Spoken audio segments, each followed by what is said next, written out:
what do you think they should do? Because I know people stay there stuck, and then they do a lot of work trying to change the problematic person. Yeah, bingo, right there. What you said right there at the very end. I'm trying to change that problematic person. And my alternative to that would be go find a brick wall and bang your head on it. You'll get the same results. In honor of the national holiday today, I'm going to do a throwback on one of my favorite interviews with Dr. Les Carter. This may have been an episode that you missed last year in which Dr. Carter explains why narcissists behave the way they do and how they see the world. So let's strap up for this fantastic revisit with Dr. Les Carter.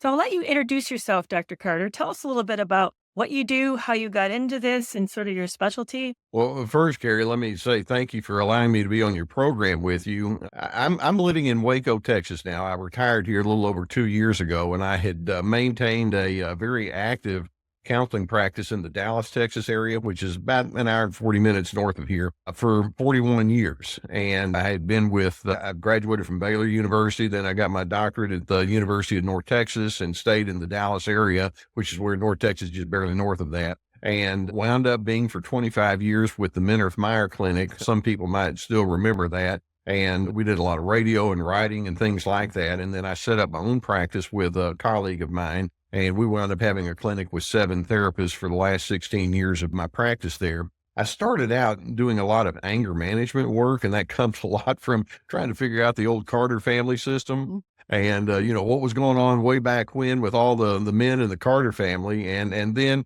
it began morphing as I began developing a deeper appreciation for how narcissistic patterns play into the way that we deal with conflict and friction and things like that. And so I've written both on anger management as well as narcissism. And of course, as you mentioned, I have my YouTube channel now with their Surviving Narcissism. And it's just, I love my work. I love the career that I've had, and just to be able to speak out about this now on platforms that I have, and people like you are gracious enough to allow me to be on. It's just an honor to be able to speak into this and hopefully be a help to somebody. Yeah, thank you so much for being here, Dr. Carter. So here's our first question. What do you think people get wrong about narcissists or being in narcissistic relationships, or those of us with narcissistic patterns, as you mentioned? One of the biggest questions, and it's a simple question that people will ask whenever they are encountering narcissistic individuals is, why are you doing this to me?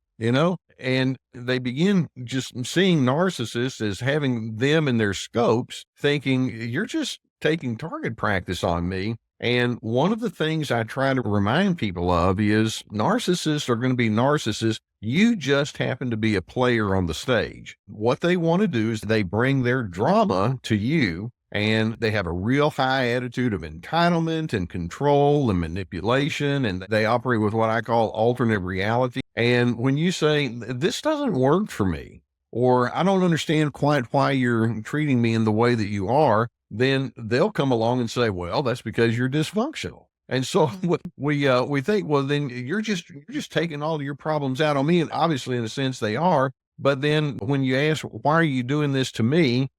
Just drop the to me and ask, why are you doing this? When you say, why are you so argumentative when I'm with you? Just drop the when I'm with you. Why are you so argumentative? And, we can just go on and on with that. But they want us to take responsibility for their garbage because they don't do that well themselves. And sometimes we can fall into the pattern of thinking that we've got to convince them otherwise. And then what they do is they just take you down that little rabbit hole and have fun with you when that begins to happen. Do you think that they consciously are doing this, or how do you understand the makeup of a narcissist? Because I know that I see people get caught up in really trying to understand their behavior, as if understanding the behavior is going to lead to change, or at least lead to relationship improvement. Well, let's kind of pull back. One of the things that's so necessary to understand about narcissists is they live behind the shield of their false self. Okay. Now, to make it real simple, you and I, hopefully, as we engage with one another, would buy into that old saying, honesty is the best policy. I just want to be straight up with you. You be straight up with me. We have a word for that. It's called authenticity. Narcissists, they're thinking, no, honesty's not necessarily the best policy here for me. They want to be in control.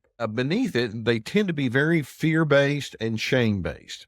Now, almost never will a narcissist come out and say what I just said. But what you'll hear is a lot of defensiveness when you say, hey, we have a conflict between the two of us.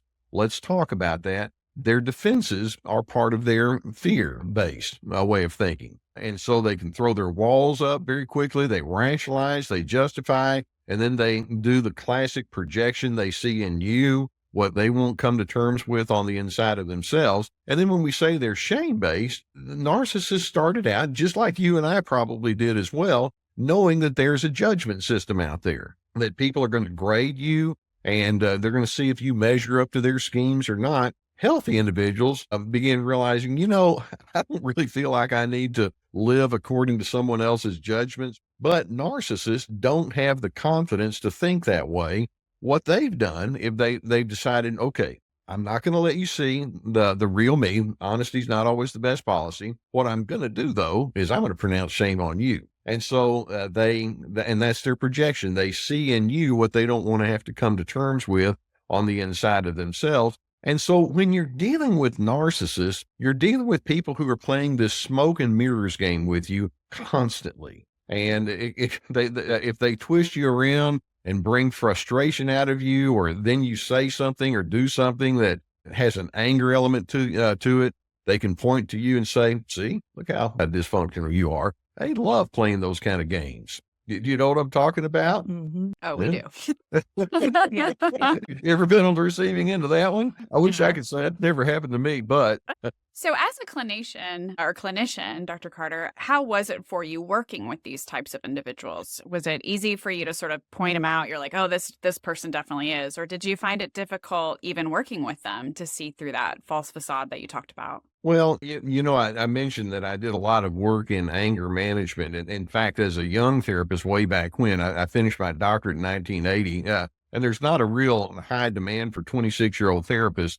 But what I did back then is I began conducting workshops, and that really helped out. And folks began realizing maybe this young fellow knows what he's talking about. And so what I did is I began realizing that these individuals carry a great deal of anger on the inside of themselves. And over time, as these individuals would come into my office, I began seeing all sorts of patterns that were repetitive. We go back to that defensiveness. They could be pathologically justifying, and with those walls up, they had to be in the superior position. These are individuals who wanted to superimpose their thoughts on other individuals, but they didn't want to hear anyone else. Low empathy, high need for control. And then the longer I was working in that realm, the more I realized this is narcissism. And that's what we're dealing with. We're dealing with individuals who have concluded that there's really only one person in this world whose opinion matters. And wouldn't you know, it's me. And so they want to fill other individuals with who they are. But in doing so, they need to empty you of who you are. And it becomes one big control game to them. And it becomes one big effort to try to rob you of you. And the longer you're with these individuals, it just wears you out. And before you know it, you're responding in ways that you wish that you had not. They want to establish all sorts of priorities on your behalf that you don't want to be involved with. And so it becomes one big, huge circle. And that being the case, you're going to have to know what you're dealing with so that you can extricate yourself, because they'll just keep coming after you for as long as they feel like they can get away with it. This is what I find. I mean, I understand we're always interpersonal. We're always involved with other people. But what's intriguing to me is how narcissists need relationships in a way that's different than an average person. We want relationships. Yeah, most of us don't really want to be alone. Maybe we've had fear of being alone, but there's something even more compulsive about a narcissistic's use of a relationship. Can you talk more about that? How it's almost kind of a parasitic experience. Yeah, it's not wrong at all to say, I like being in a relationship. Or when someone is kind to me, I appreciate that. Or when I have someone that's loving or friendly or helpful, that really makes my day. That's all. That's great. Narcissists, however, are basically empty on the inside. One of the things that they lack is introspection. They lack a sense of trying to know and understand who they are from the inside out. And because of that, they don't really have an inner strength to draw upon. So guess what that means? When they latch on to you, it's like, you're going to become my strength. And if I can get you to think this way, which is why they're so pushy, or if I can get you to do my bidding, which is why they're so manipulative, if I can get you to defer to me, which is why they have to be in that superior position, then I'm going to feel great about who I am. And so their sense of well-being is very externally based. And so when they say they want a relationship, it's like, I need somebody to feed me. Feed me, feed me, feed me. Tell me how wonderful I am. Prove that I'm better than you, starting with you, and then everyone else. And so there's this seemingly high opinion of oneself that they bring to the equation, when in fact, beneath the surface, what we're drawing upon is just raw emptiness. And that's something that we need to see on the inside of them, because they can't see that. I just mentioned they don't have enough self-reflection, or even if they do say, yeah, I know sometimes I do things wrong. Well, then they eventually circle around and say, but it's your fault, or it was my mother's fault, or it was my ex's fault, something like that. They just have a very difficult time taking responsibility for all of the many difficulties they generate. So a lot of our listeners are usually in that place of sort of discovering that they may be in a relationship with a narcissist, or they realize or recognize that something's at least unhealthy or toxic about their relationship.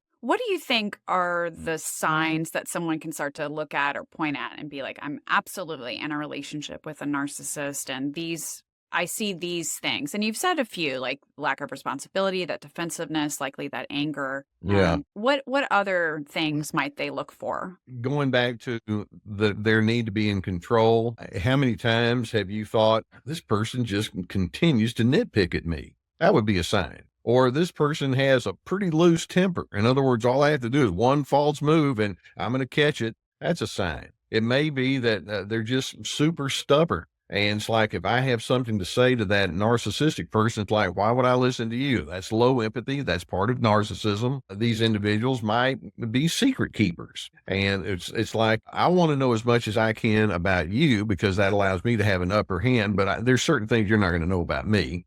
So that's a sign. Or it may be that they are real good about talking to other individuals about how wonderful they are, but you see behind the scenes that they struggle, and you realize, there's this lack of consistency that they have. It's your inner self and your outer self doesn't really match. And the more of an insider you are with them, the more you're going to see there's a whole lot of that. They can argue easily. They're easily critical and negative. I mean, if you see one or two of those kind of things that I just mentioned occasionally, don't we all have some of our own blind spots or our moments where we're not really on top of our game? But with narcissists, the more you see them, you realize, man, this is persistent.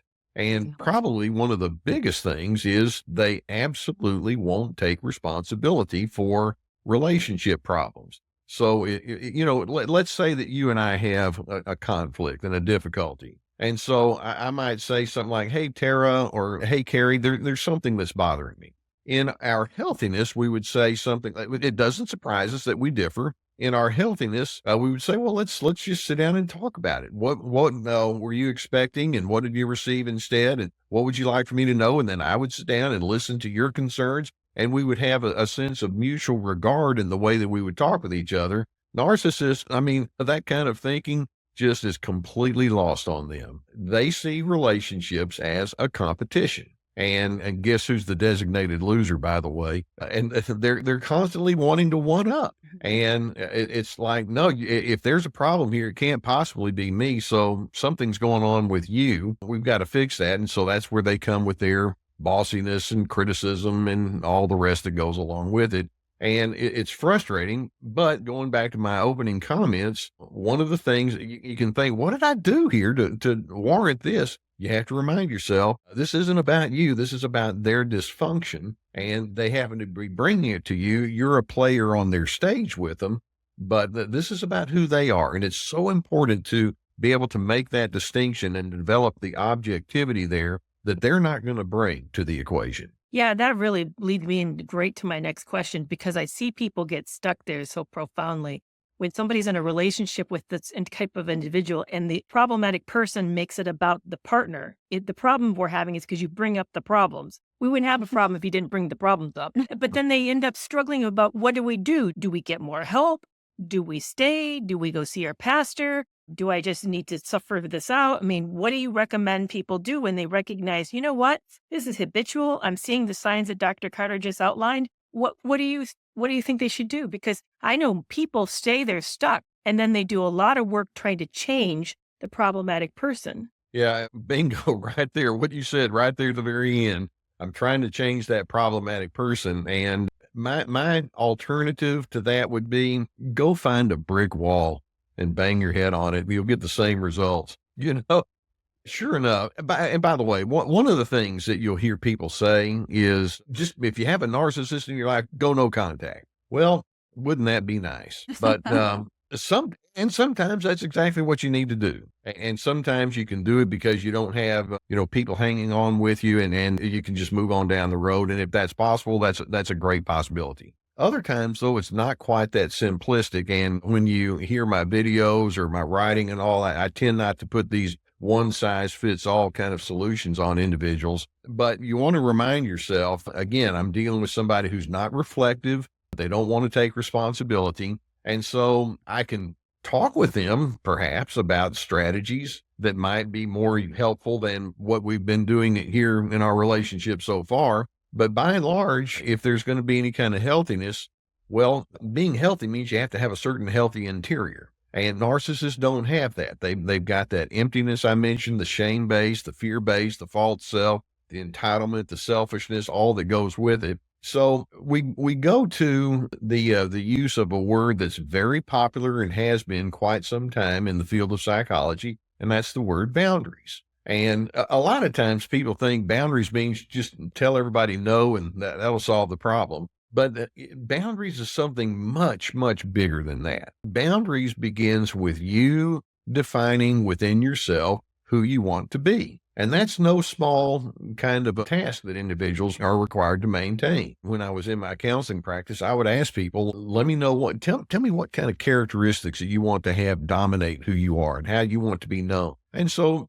typically people come up with 2 or 3. They'll say, well, I want to be patient and I want to be understanding and I want to be friendly. It's like, okay, let's come up with about 17 or 18 more. And let's just kind of come up with a real good, well-rounded notion of who you want to be. And sometimes that would be a homework assignment. And then the next question that I would want to then ask them to ponder is, in what circumstances are you least inclined to be what you just described to me? And, when that person is argumentative, there goes my patience out the window. Or when that person discounts me, there goes my sense of inner well-being and calmness. And before you know it, you begin realizing that we wind up in this codependent dance with the narcissist. And make no mistake, they're the ultimate codependents. They're feeding off of you, which is what codependency is all about, just playing off of one another as opposed to operating on your own initiative.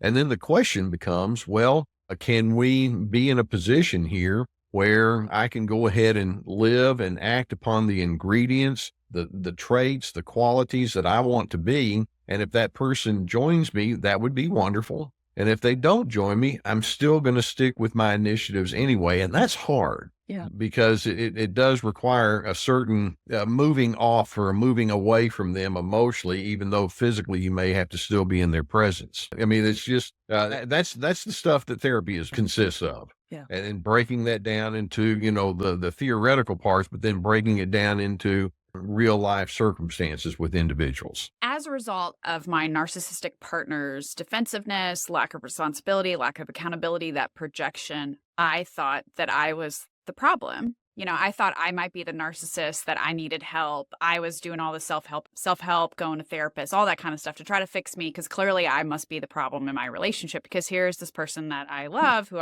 I believe I should trust, telling me that, which I imagine is the issue of a lot of us, that we think it's our fault. What do we do in those kinds of scenarios? What you just described, Tara, is so commonplace. And I think it's a matter of recognizing For example, when you say, well, maybe I'm the narcissist, let's keep in mind that narcissism is a pattern on a spectrum. And some people, and I try to put it like, let's say you're on a scale of 0 to 100. 100 would be that totally malignant narcissist, the person that's just got no conscience, and they would, shove their grandmother aside to get whatever they want if that's what was required. You have some people that are at the 70% level. It's pretty prominent. You have some people that are at the 45% level. Healthy individuals never get to the place where they have zero ingredients. Sometimes we can be a little too controlling, or I wasn't as empathetic as I probably needed to be in that moment. But healthy individuals can keep it down to about, let's call it the 20% level.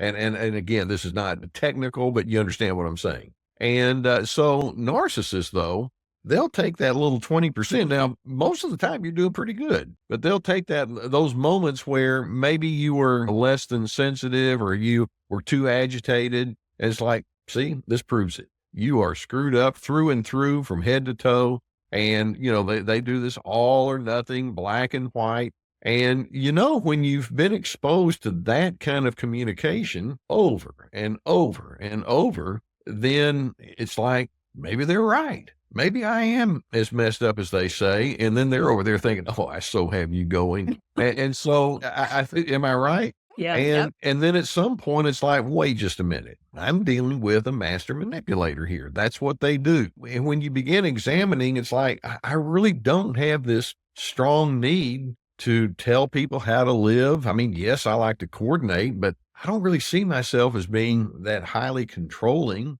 Or take another central ingredient to narcissism. I don't really feel like I want to be superior over other individuals. Or I like taking responsibility for myself. Or I really enjoy, it's not as though I'm supposed to, but I enjoy showing empathy and learning about people from their angle and their vantage point.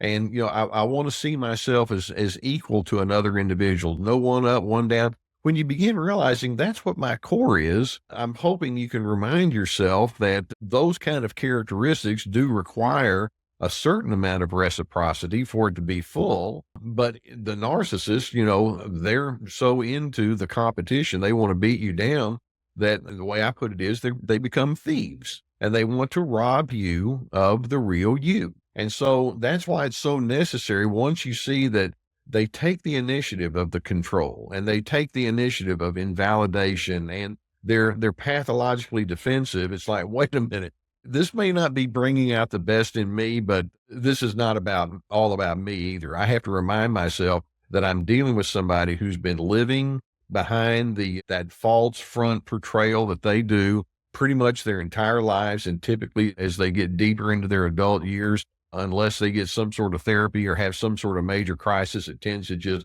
become that much more entrenched with them. And that's when it's like, I need to pull back and go back to my bearings. Who am I? What do I stand for? What are my core beliefs and my values? When I say that, am I just giving a correct answer to a quiz, or do I really mean that? And how would I live that out with more healthy individuals? And so, and sometimes it takes outsiders to help you see that, which is why I'm so appreciative when people say, well, I found a good therapist, or I had a support group, or I wound up going into recovery, or whatever it may be, because the narcissist wants to make themselves, king or queen. And by the way, one of the things they love to do is they love to whittle away with you at your support system. Oh yeah, you've got this friend over here that says that you're nice, but they don't know what I know, that kind of thing. And so they'll just continue to wear you down. So you've got to remind yourself that person has an agenda, and they don't know life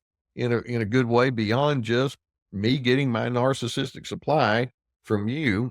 And so just developing an awareness of who they are and what they bring to the equation, and then pulling back and going back to your basics is so essential. That's really wonderful advice, because I find people, when you're a more cooperative person, you're not conflictual. You like to get along. You end up just thinking that you got to do more work. There's something that somehow there's a mismatch, and that somehow it's a failure of the relationship, or maybe it's something you're doing wrong. So I really appreciate your emphasis on the assessment of the other person, the assessment of the other person's behavior, because it's super hard to see that. So as we kind of wrap it up today, what is it you would love to have people sort of leave with is sort of the big piece of advice, especially with this waking up? Because I think that's what we've really been talking about today is kind of waking up to the problem, that the problem may not be, because I'm sure you hear all the time, it takes two to tango. And I found that not always, sometimes it just takes one difficult person in the mix to create a whole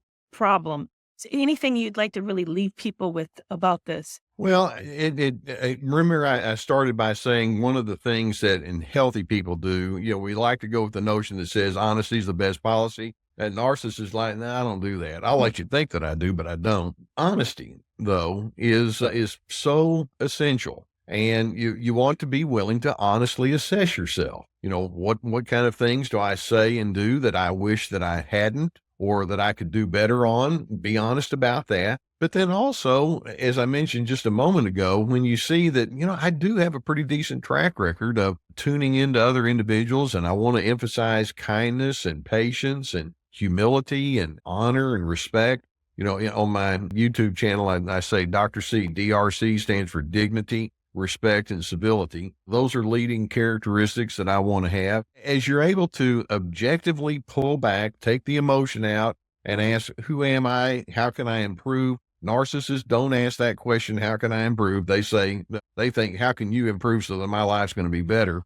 And so if you're willing to jump into that arena, then already that indicates narcissism is not going to run away with you. Because like I say, they don't self-reflect. But as you go down and do that hard work of defining yourself and knowing your whys and your origins and your roots and your better alternatives, then it's a wonderful process of discovery that each one of us can go into. And, with us being therapists here, how many of us can say, I've done everything right? So we all can look back and think, oh man, there's so many things that I could have done differently. But the healthy person says, I'm going to own it and I'm going to examine it. And I'm going to make adjustments. I'm going to do the best that I can to connect with people who are also of that same way of thinking. And that's when you know that the narcissist doesn't have to have the final word in your world, in your life. Wow. Thank you so much for that. I really appreciate it. Dr. Carter, where can we find you? So you're on YouTube. What's the name of your YouTube channel? Do you have any other resources? Well, it's real complicated. The YouTube channel is called Surviving Narcissism. My website is called survivingnarcissism.tv. On Facebook, Surviving Narcissism. So in other words, we've got a theme there. And so if you just look up Surviving Narcissism, you'll find it. And we have a whole host we have webinars that I've presented and classes that I've, online video classes. And of course we have the videos themselves that we have on YouTube. And so there's lots of resources. And one of the things I try to do is look at different angles about, how to understand this, because there are so many different ways that we can become educated. And the more you're onto that, then the more you can know that, life's just an ongoing journey. And I consider myself a lifelong learner, and those who want to come with me, I'm more than happy to welcome them onto the path. So that's what we're doing. Yeah. Thank you so much. Thank you so much for allowing me to be with you. And I so appreciate the efforts that you all are making as well. So it's mutual. Yeah, thank you. Thank you very much. Well, that's a wrap for this week's episode. Are you following me on TikTok, Facebook, Instagram, and YouTube? Find me at Kerry McAvoy, Ph.D. And whether you're in, consider leaving, or have left a narcissistic relationship, find community support at my Toxic Free Relationship Club. You can learn about this resource as well as others at kerrymcavoyphd.com. Now you don't need to wait a week to get your next podcast fix. Join Breaking Free from Narc Abuse at substack.com to get exclusive audio content for subscribers. To sign up, click the link in the show notes. And I'll see you back here next week.